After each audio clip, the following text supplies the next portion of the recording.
வீட்டுல இருந்து விழுந்துதான் குழந்தை தெரியும். எந்த வீட்டுல இருந்து விழுந்தது குழந்தை? ஐயோ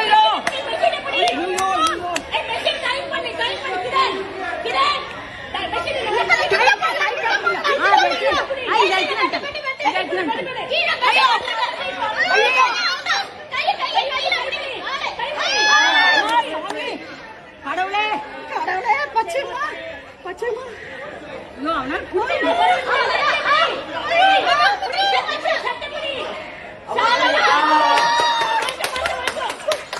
யார் வீட்டு குழந்தை? ஏன் இப்படி விட்டாங்க?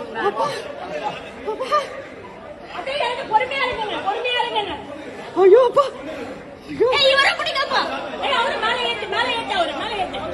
ஐயோ அப்பா அந்த குழந்தைக்கு அம்மா அப்பா யாருமே காணுமே.